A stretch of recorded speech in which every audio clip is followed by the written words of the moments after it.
Hello दोस्तों, bookish audio book club में आपका स्वागत है। पैसों के बारे में अमीर लोग अपने बच्चों को ऐसा क्या सिखाते हैं जो गरीब और मध्यम वर्गीय माता पिता नहीं सिखाते? क्या आपके मन में भी अमीर लोगों को देखकर इसी प्रकार के प्रश्न उठते हैं? तो मुझे लगता है कि आपकी यह खोज यहाँ पर पूरी होने वाली है। इंसान कहता है मेरे पास पैसा आए तो मैं कूच करूँ, और पैसा कहता है तू कूच करे तभी तो मैं तेरे पास आऊं। दोस्तों, दुनिया का हर इंसान अमीर बनना चाहता है, फिर भी ज्यादातर लोग अमीर नहीं बन पाते हैं। अगर आप जानना चाहते हो ऐसा क्यों होता है, तो आज आप बिल्कुल सही जगह पर हो, क्योंकि आज हम बात करने वाले ही दुनिया की best seller book rich dad poor dad की, जिसे लिखा है रॉबर्ट ने, जो एक American multimillionaire, investor, business owner, educator और स्पीकर है। यह एक ऐसी बुक है जिसने बहुत सारे लोगों की लाइफ को चेंज किया है। आप इस ऑडियो समरी को सुनकर अच्छे से समझ सकते हैं कि पैसे को कैसे कमाया जाए और पैसों को कहां और कैसे खर्च किया जाए। हम में से बहुत से लोग पैसों के बारे में अपने माता पिता से ही सीखते हैं, लेकिन एक गरीब माता पिता अपने बच्चों को क्या सिखा सकते हैं? वो सिर्फ इतना ही कह सकते हैं कि स्कूल जाओ, मेहनत से पढ़ो और एक अच्छी नौकरी करो। हमारी आज की शिक्षा प्रणाली की सबसे बड़ी कमी ये है कि हमें पैसे के विषय के बारे में पढ़ाया नहीं जाता। अगर आप जानना चाहते हैं कि ऐसी क्या चीज है जो गरीब और अमीर के बीच में अंतर पैदा करती है, तो इस बुक समरी को ध्यान से अंत तक जरूर सुनें और हमारे इस चैनल को सब्सक्राइब जरूर करें। यह किताब एक कक्षा 8 में पढ़ने वाले छात्र से लेकर एक शिक्षक, बिजनेसमैन तथा उन सभी के लिए है जो अपने जीवन में कुछ बड़ा करना चाहते हैं। यह पर्सनल फाइनेंस पर लिखी गई सर्वश्रेष्ठ किताब है। यदि आपने पर्सनल फाइनेंस के बारे में अभी सीखना शुरू किया है, तो यह आपकी पहली किताब होनी चाहिए। Rich dad poor dad Robert Kiyosaki द्वारा लिखी गई एक व्यक्तिगत वित्त और सेल्फ हेल्प किताब है जो धन और निवेश के संबंध में पारंपरिक धारणाओं को चुनौती देती है। किताब को एक स्मृति के रूप में लिखा गया है जिसमें कियोसाकी के अपने जीवन के अनुभवों और उसके जीवन के एक दोस्त के पिताजी की वित्तीय दरबारी दृष्टिकोणों का विवरण है। रिच डैड कियोसाकी को 30 सालों तक सिखाते रहे, जिससे उनकी फाइनेंशियल नॉलेज बहुत बढ़ी, और यही उनके सफल और अमीर बनने का राज है। उन सारे लेसन्स को कियोसाकी ने rich dad poor dad book में बहुत अच्छे से बताए हैं, और उन गलतियों पे भी नजर डाले हैं जो ज्यादातर लोग करते हैं, जो फिर उन्हें अमीर होने नहीं देती। रिच बनने के लिए सिर्फ ढेर सारा पैसा कमाना ही काफी नहीं होता। मनी मैनेजमेंट, पैसों से और पैसे बनाना, ये सब काम ही अमीरी की तरफ ले जाते हैं। इसीलिए जो भी अमीर बनना चाहते हैं, इस बुक को जरूर पढ़े। ये काफी सारे भ्रम तोड़ती है जो पैसों को लेके लोगों में बनी हुई है। ये बुक फाइनेंशियल लिटरेसी के बारे में है। अगर रिच होना है तो नॉर्मल पढ़ाई के साथ फाइनेंशियल लिटरेसी भी जानना बहुत जरूरी है। इस किताब के लेखक मिस्टर रॉबर्ट कियोसाकी कहते हैं कि उनके 2 पिता हैं। एक अमीर हैं जिन्हें वो रिच डैड कहते हैं, और दूसरे गरीब हैं जिन्हें वो पुअर डैड कहते हैं। इस किताब में उन्होंने अपने दोनों पिता के विचारों से जो सीख ली हैं उसी के बारे में है, जैसे कि अमीर कैसे बना जाए, अमीर बनने के लिए क्या क्या करना पड़ेगा, लोग पैसा कमाने के बारे में कैसे सोचते हैं, पैसा कमाने की शुरुआत कैसे की जाए आदि। यह किताब लोगों के अंदर फाइनेंशियल अवेयरनेस पैदा करेगी। आइए इस किताब की समरी देखते हैं।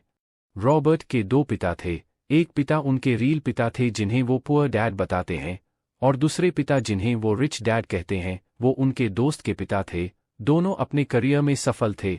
पुअर डैड बहुत पढ़े लिखे और इंटेलिजेंस थे और पीएचडी किए थे, मगर वो फाइनेंशियली स्ट्रगल कर रहे थे। वही दूसरी और रिच डैड हाई स्कूल की पढ़ाई भी पूरी नहीं किए थे, पर वो अमेरिका के अमीर आदमियों में से एक थे। जब वे पैसे के बारे में बात करते थे तो दोनों के नजरिए भी अलग अलग थे। एक का मानना था कि पैसों के प्रति प्यार ही सभी प्रकार की समस्याओं की जड़ है, और दूसरे का मानना था कि पैसों की कमी ही सभी समस्याओं की जड़ है। पुअर डैड ने मरने के बाद अपनी फैमिली के लिए कई अनपेड बिल्स छोड़ गए, जबकि रिच डैड ने करोड़ों की संपत्ति छोड़ गए। उनके पुअर डैड हमेशा कहते थे अच्छे से पढ़ाई करो, डिग्री लो ताकि एक सुरक्षित जॉब मिल सके, जबकि रिच डैड कहते थे पढ़ाई करो, पर ये भी सोचो कि कैसे तुम लोगों को अपने काम के लिए रख सकते हो। अब लेखक के बचपन में उनके सामने सबसे बड़ी दुविधा यह थी कि वह किसकी सुने, अपने रिच डैड की या पुअर डैड की, क्योंकि पैसों के बारे में दोनों के नजरिए पूरी तरह से अलग थे। हालांकि लेखक के दोनों पिता ही लेखक की भलाई चाहते थे। उनके पुअर डैड को हमेशा यह कहने की आदत थी कि हम ये नहीं ले सकते, हम वो नहीं ले सकते। वही उनके रिच डैड इस शब्द कभी भी उपयोग नहीं करते थे।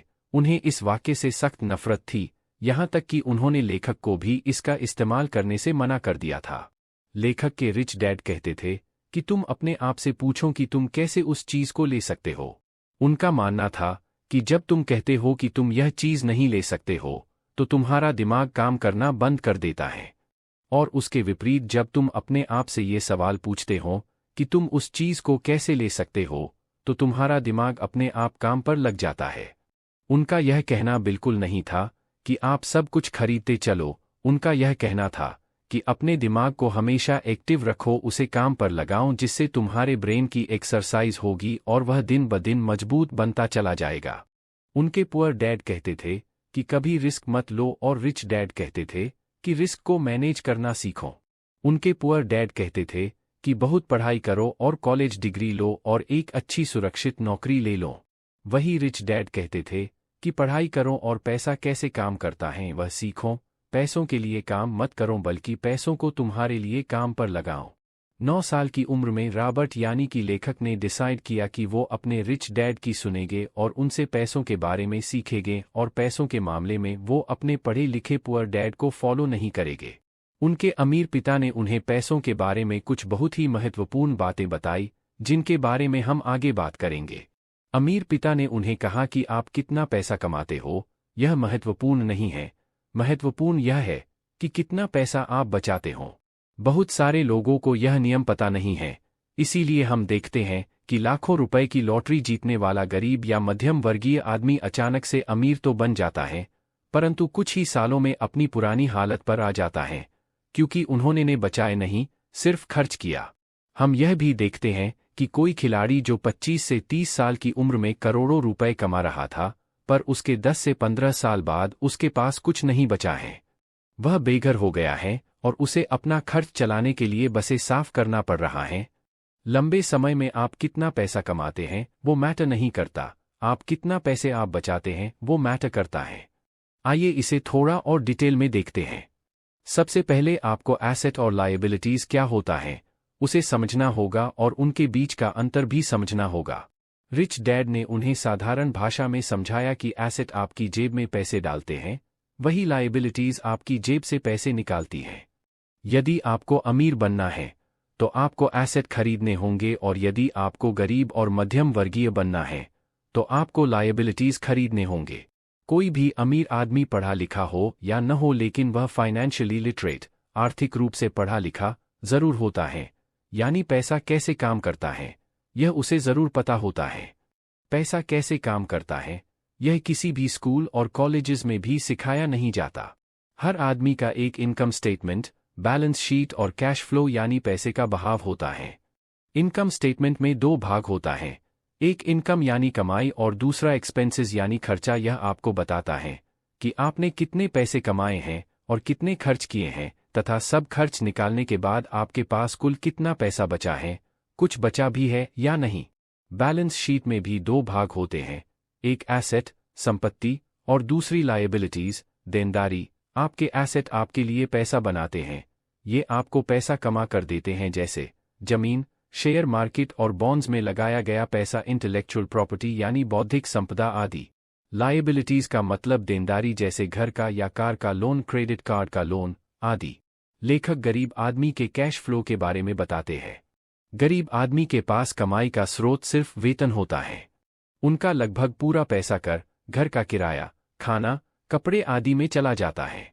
महीने के अंत में अधिकतर इनके पास न के बराबर पैसा बचता है या कुछ नहीं बचता है। गरीब आदमी का एसेट्स का कॉलम हमेशा खाली रहता है। वह इसलिए होता है क्योंकि उनके पास महीने के अंत में कुछ नहीं बचता है। यदि बचता भी है तो वह उसे एसेट्स में नहीं लगाते हैं, बल्कि वह उसे टेलीविज़न आदि जैसे मनोरंजन साधन खरीदने में खर्च कर देते हैं।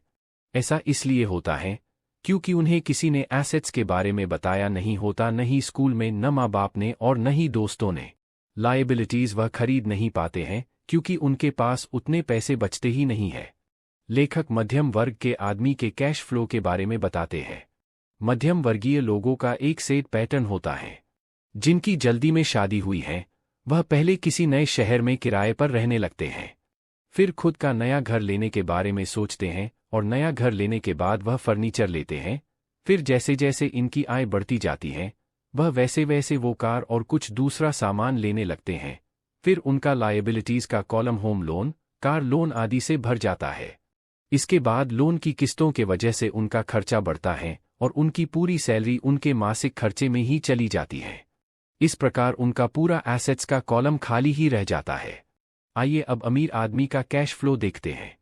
लेखक अमीर आदमी के कैश फ्लो के बारे में बताते हैं। अमीर आदमी के एसेट उनके लिए पैसा कमाते हैं। लेखक के गरीब पिता का लगभग सारी सैलरी उनके मासिक खर्चे में ही चली जाती थी और उनके अमीर पिता कई सालों से एसेट में पैसा लगा रहे थे, जिसके कारण उनका एसेट कॉलम उनकी लायबिलिटी से बहुत बड़ा हो चुका था, जो अब उनके एसेट उनके खर्चे से ज्यादा पैसे बना रहे थे। लेखक के अमीर पिता भले ही पढ़े लिखे नहीं थे, लेकिन वह पूरी तरह से फाइनेंशियली लिटरेट थे और पैसा काम कैसे करता है उन्हें यह बहुत ही अच्छी तरह से पता था। चाहे आदमी गरीब हो या अमीर, उसे पैसे तो कमाना आता है, लेकिन उसे पैसे को मैनेज करना नहीं आता है। उन्हें बहुत हार्ड वर्क करना तो आता है, लेकिन अपने पैसों से हार्ड वर्क करवाना नहीं आता है। वह बस खुद ही काम करते रहते हैं, अपने पैसों को काम पर नहीं लगाते हैं। जैसे जैसे उनकी कमाई बढ़ती है उसी के अनुपात में उनके खर्चे भी बढ़ते रहते हैं और उन्हें लगता है कि ज्यादा पैसे आने से उनकी सारी समस्या का समाधान हो जाएगा, इसलिए वो लगातार अपनी सैलरी बढ़ाने के लिए मेहनत करते रहते हैं। चाहे उनका वेतन कितना भी बढ़ जाए पर उनकी आर्थिक समस्या कभी खत्म नहीं होती है। वह यह कभी नहीं समझते हैं कि उनकी असली समस्या यह है कि उनके पास जो पैसा है उसे वह खर्च कैसे कर रहे हैं, उसका उपयोग कैसे कर रहे हैं, और यह समस्या फाइनेंशियल इलिटरेसी की वजह से है।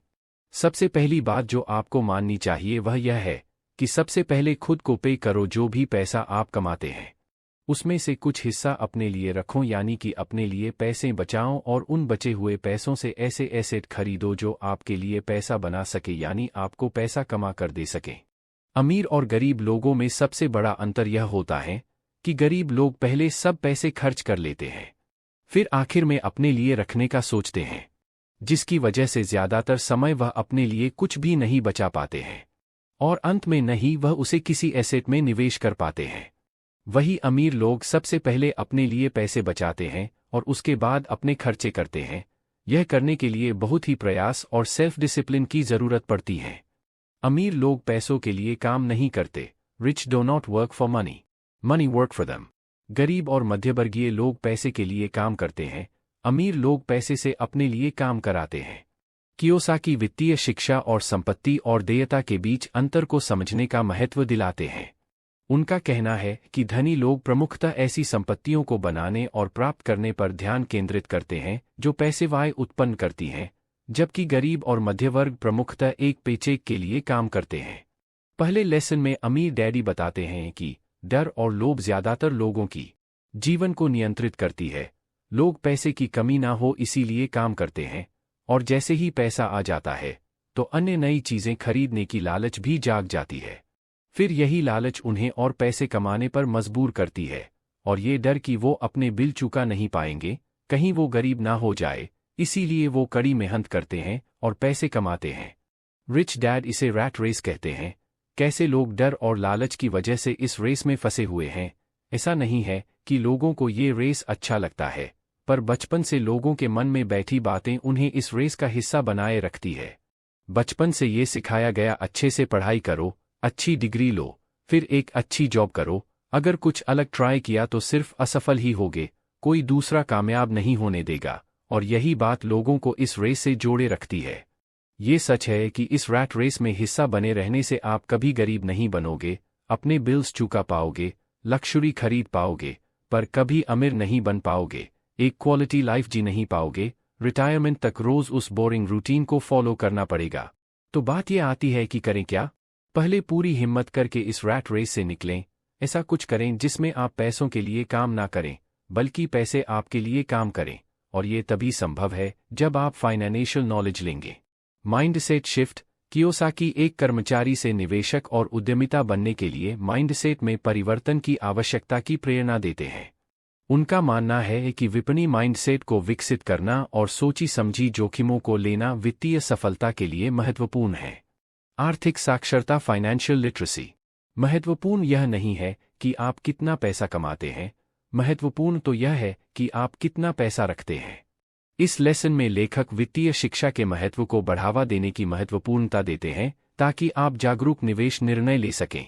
उन्होंने आवश्यक वित्तीय कौशलों की शिक्षा नहीं होने पर पारंपरिक शिक्षा प्रणाली की आलोचना की है। आर्थिक साक्षरता सीखना बहुत ही जरूरी है। जिनमें ये कमी होती है वो चाहे जितने भी पैसे कमा लें वो हमेशा गरीब ही रहते हैं। बहुत से लोग लॉटरी में करोड़ों कमा तो लेते हैं पर बाद में उसे गवा भी देते हैं। फाइनेंशियल लिटरेसी मतलब है पैसों को काम करने का तरीका, उसकी समझ। कई टैलेंटेड लोग इस नॉलेज की कमी की वजह से अब भी रैट रेस में फंसे हुए हैं। उन्हें ये भी नहीं पता वो कितने पैसे टैक्स में खो रहे हैं। सरल भाषा में इसे समझे तो समाप्ति और दायित्व की बीच का फर्क। सुनने में ये जीतना सिंपल है पर असल में लोग इस फर्क से अनजान हैं। असेट वो चीज़ है जो आपके जेब में पैसे डाले और दायित्व वो चीज़ है जो आपके जेब से पैसे निकाले। लोग ये गलती करते हैं, वो दायित्व को ही संपत्ति समझ लेते हैं, जैसे कि गाड़ी, घर, लक्ष्यूरी चीजें, पर असल में ये लायबिलिटी हैं। घर तब तक आपकी संपत्ति नहीं जब तक ये आपको कमा के ना दे। अगर आपने घर को रेंट पे दिया है और उससे आपको इनकम हो रही है तभी वो आपकी एसेट कहलाएगी। इसीलिए अमीर डैडी कहते हैं एसेट को बढ़ाओ और लायबिलिटी कम रखो, तभी आप अमीर बन पाओगे। एसेट जैसे कि बॉन्ड्स, स्टॉक्स में इन्वेस्ट करना, रियल एस्टेट आदि, जो आपको पैसे कमा के दे। ऐसी बिजनेस जिसमें आपकी प्रेजेंस जरूरी नहीं पर वो काम कर रही हो, आपको कमा के दे रही हो। आपने एक बार पैसा लगा दिया, लोगों को ट्रेन कर दिया, फिर वो बिजनेस अपने आप ग्रो करता जाए। अपने खुद के काम पे ध्यान केंद्रित करें, माइंड योर ओन बिजनेस। अमीर लोग अपने संपत्ति वाले कॉलम पर ध्यान केंद्रित करते हैं जबकि बाकी सभी अपने इनकम स्टेटमेंट पर ध्यान केंद्रित करते हैं। इस लेसन में ऑथर कहते हैं अपने जॉब के साथ वो स्किल्स भी सीखो जिससे आप अपना बिजनेस खड़ा कर सको। फाइनेंशियल नॉलेज लेकर एसेट्स बनाने में लग जाओ। जॉब से उतना ही इनकम होता है जिससे हम सिर्फ अपना बिल्स पे कर सकें, पर एसेट्स बनाना, उसे ग्रो करने से ही सही में हमें अमीर बना जा सकता है। हमें खुद के काम पे ध्यान देना चाहिए। अगर आप नौकरी कर रहे हो तो उसमें से वो सारे सीख लो जो आपके खुद के काम को शुरू और ग्रो करने में मदद कर सके। मैकडोनल्ड के मालिक बर्गर के बिजनेस के साथ रियल एस्टेट का भी बिजनेस करते थे, इसीलिए वो इतना अमीर बने। उसी तरह रॉबर्ट भी जॉब करने के साथ एसेट्स बनाने में लगे रहे, रियल एस्टेट खरीदना और बेचना, जिससे वो अपने जॉब से कई गुना कमा लेते थे। यहाँ सबसे महत्वपूर्ण बात यह निकल कर आती है कि अमीर लोग सबसे पहले एसेट वाले कॉलम पर फोकस करते हैं और गरीब लोग इनकम स्टेटमेंट पर फोकस करते हैं। अमीर लोग अपने पैसों को बिजनेस, शेयर, सरकारी बांड और रियल स्टेट में निवेश करते हैं। वह कई और जगह भी पैसा लगाते हैं जहां से उन्हें एक रेगुलर इनकम मिलती रहे। उनका यह निवेश उनके लिए एसेट हैं जो उनके लिए पैसा कमाते हैं। जो एसेट आपको पसंद हैं, आपको उनमें निवेश करना चाहिए। आपको यह पता करना चाहिए कि कौन कौन से एसेट की श्रेणियां आपको अच्छी लगती हैं। उसके बारे में बहुत ही गहराई में जाकर अध्ययन करना चाहिए, जानकारी लेनी चाहिए, जैसे वह आगे आने वाले समय में किस प्रकार का आपको मुनाफा दिलाएगी, उस एसेट से कोई अन्य स्रोत भी बन पाएगा या नहीं। लेखक को बिल्डिंग और जमीनें बहुत पसंद हैं, इसके अलावा उन्हें इसकी गहरी समझ भी है, इसलिए वो इसमें ज्यादा से ज्यादा निवेश करते हैं। उन्हें छोटी कंपनियों में भी काफी जांच परख करके निवेश करना पसंद है। यहाँ पर एक और महत्वपूर्ण बात यह है कि अमीर लोग महंगे बंगले, आभूषण, बड़ी गाड़ी आदि लक्ष्यूरी की चीजें आखिर में खरीदते हैं। सबसे पहले वो एसेट्स खरीदते हैं जहां से उन्हें कमाई होती है, और इसी जगह पर गरीब और मध्यम वर्ग के लोग लक्ष्यूरी चीजें पहले खरीदते हैं। अमीर लोग सबसे पहले अपना एसेट का कॉलम मजबूत करते हैं, फिर उस एसेट से मिलने वाली कमाई से वह अपने लिए लक्ष्यूरी का सामान खरीदते हैं। अगर उन्हें कोई महंगी चीज खरीदनी है तो वह पहले सोचते हैं किस तरह से अपने एसेट कॉलम को मजबूत किया जा सकता है, जिससे एसेट से मिलने वाली कमाई बढ़ेगी और उस कमाई से वह उस महंगी चीज को खरीदेंगे। वह लगातार अपने दिमाग का उपयोग करते हैं, उससे एक्सरसाइज करवाते हैं, जिससे उन्हें पैसे कमाने के नए नए विचार मिलते रहते हैं। इस तरह वह लक्ष्यूरी का सामान खरीदने से पहले वह अपनी कमाई तथा उसके स्रोत बढ़ाने के बारे में पहले सोचते हैं। वहीं पर अन्य लोगों का एक ही कमाई का स्रोत होता है, वह है नौकरी, और जब वह कोई लक्ष्यूरी का सामान खरीदते हैं तो उनकी पूरी आर्थिक स्थिति बिगड़ जाती है। जिन गरीब या मध्यम वर्गीय लोगों की लॉटरी लगती है, वह भी अपनी एसेट पर निवेश करने के बजाय खर्च बढ़ाते जाते हैं। इस तरह कुछ साल के बाद फिर से अपनी पुरानी आर्थिक स्थिति पर आ जाते हैं। यहाँ पर इनकम समस्या नहीं है, समस्या यह है कि उसका प्रबंधन यानी मैनेजमेंट, यानी कि आप किस तरह आप उन पैसों का उपयोग कर रहे हैं। अमीर लोग और अमीर बनते जा रहे हैं, गरीब लोग और गरीब बनते जा रहे हैं, और मध्यम वर्गीय लोग संघर्ष कर रहे हैं। क्योंकि पैसों के बारे में हमारे यहाँ स्कूल, कॉलेज और घरों में नहीं सिखाया जाता है। हमारे स्कूल और कॉलेज में हमें सिर्फ प्रोफेशनल स्किल के बारे में सिखाया जाता है, हमें फाइनेंशियल स्किल के बारे में नहीं सिखाया जाता है। इसलिए आज डॉक्टर्स, इंजीनियर्स, मैनेजर्स, पायलट्स आदि जिन्होंने अपने स्कूल और कॉलेज में अच्छे मार्क्स लाए थे, वो आज अच्छी सैलरी होने के बाद भी फाइनेंशियली स्ट्रगल कर रहे हैं। आपके पास हमेशा मल्टीपल इनकम सोर्सेज, आय के कई स्रोत होने चाहिए। अधिकतर लोगों का एक ही कमाई का माध्यम होता है, जो कि उनकी सैलरी है। वह कहते हैं कि वह बहुत सुरक्षित जीना चाहते हैं, इसलिए वह अपनी सैलरी पर ही निर्भर रहते हैं। पर वह यह नहीं समझ पाते हैं कि एक ही कमाई के स्रोत पर निर्भर रहना कितना बड़ा रिस्क है। इनकम सोर्स 3 प्रकार का होता है। 1. ऑर्डिनरी मतलब आपकी सैलरी। 2. पैसिव मतलब रियल स्टेट आदि से कमाया गया पैसा, यानी जहां से आपके न रहने और न ध्यान देने पर पैसा आए। 3. पोर्टफोलियो मतलब शेयर बाजार और सरकारी बॉन्ड से कमाया गया पैसा। आज के समय में दुनिया के सबसे अमीर आदमी अमेज़न के संस्थापक श्री जेफ बेजोस और दुनिया के सबसे महान निवेशक Shri Warren Buffett portfolio income की वजह से अमीर बने हैं। वही अगर बात करें अमेरिका के राष्ट्रपति श्री डोनाल्ड ट्रंप और इस किताब के लेखक श्री रॉबर्ट कियोसाकी की, तो वो पैसिव इनकम की वजह से अमीर बने हैं। लेखक के रिच डैड हमेशा कहते थे कि तुम्हें अपने ऑर्डिनरी इनकम सोर्स को जल्द से जल्द पैसिव इनकम या पोर्टफोलियो इनकम में बदलना चाहिए, यानी अपना पूरा ध्यान एसेट का कॉलम बढ़ाने पर देना चाहिए। लेखक के रिच डैड हमेशा कहते थे कि तुम्हें अपने ऑर्डिनरी इनकम सोर्स को जल्द से जल्द पैसिव इनकम या पोर्टफोलियो इनकम में बदलना चाहिए, यानी अपना पूरा ध्यान एसेट का कॉलम बढ़ाने पर देना चाहिए। अगर आपके पास अच्छे अवसर, अपॉर्चुनिटीज आ रहे हैं, लेकिन आपके पास पैसा ही नहीं है, या अवसर आपके सामने है लेकिन आपको दिख नहीं रहा है, तो उसका मतलब है कि आपके पास फाइनेंशियल इंटेलिजेंस नहीं है। दिमाग हमारा सबसे पावरफुल एसेट है। अगर उसे हम अच्छे से ट्रेन करते हैं, तो आपको कई अच्छे अवसर ढूंढने में और अच्छे अवसर उत्पन्न करने में मदद मिलेगी, जिससे आप बहुत अच्छी कमाई कर सकते हैं। टैक्स का इतिहास और कॉरपोरेशन की शक्ति, the history of taxes and the power of corporations. अगर आप पैसे के लिए काम करते हैं, तो आप शक्ति अपने नियोक्ता के हवाले कर देते हैं। अगर पैसा आपके लिए काम करता है, तो आप शक्ति अपने पास रखते हैं और उसे नियंत्रित करते हैं। इस लेसन में ऑथर टैक्स का इतिहास बताते हैं। टैक्स की शुरुआत अमीर और गरीब के बीच की गैप को खत्म करने के लिए हुई थी। अमीरों पे टैक्स लगाया जाए और उन पैसों को गरीबों की सुविधा के लिए खर्च की जाए, पर बाद में मध्यवर्गीय लोगों पर भी टैक्स लागू हो गया। पर अब सिर्फ सरकारी खाते में जो ज्यादा टैक्स जाता है, वो मध्यवर्गीय लोगों से ही आता है। अमीर लोग अपनी सूझबूझ और चतुराई से टैक्स देने से बच जाते हैं। अमीर पहले कमाता है, फिर खर्च करता है, अगर कुछ बच जाता है तब टैक्स पे करता है। पर मिडिल क्लास और अपर मिडिल क्लास लोग पहले कमाते हैं, फिर टैक्स भरते हैं, और फिर जो बचता है उसे खर्च करते हैं। अमीर लोग पैसों का आविष्कार करते हैं। दी रिच इन्वेंट मनी। संसार में अक्सर चतुर नहीं, साहसी लोग आगे बढ़ते हैं। इस लेसन में ऑथर बताते हैं कि जितने भी सफल और अमीर लोग हैं, जैसे कि बिल गेट्स, जेफ बेजोस, वो सब अपॉर्चुनिटी को पहले देखे और उसी को इस्तेमाल करके आगे बढ़े। मार्केट में क्या डिमांड है, लोगों को क्या चाहिए, वो चीज़ को देखे और अपना आइडिया लगाकर उस जरूरत को पूरा करें। फिर यही उन्हें कामयाब और अमीर बनाया। इसीलिए साहसी लोग अपनी रेवोल्यूशनरी आइडिया को लगाकर मनी को इन्वेंट करते हैं। सीखने के लिए काम करें, पैसे के लिए काम ना करें। Work to learn, don't work for money. नौकरी की सुरक्षा गरीब डैडी के लिए सब कुछ थी, सीखना अमीर डैडी के लिए सब कुछ था। कोई भी आइडिया तभी काम करती है जब उस पे एक्शन लिया जाए, उस पे अच्छी नॉलेज लिया जाए।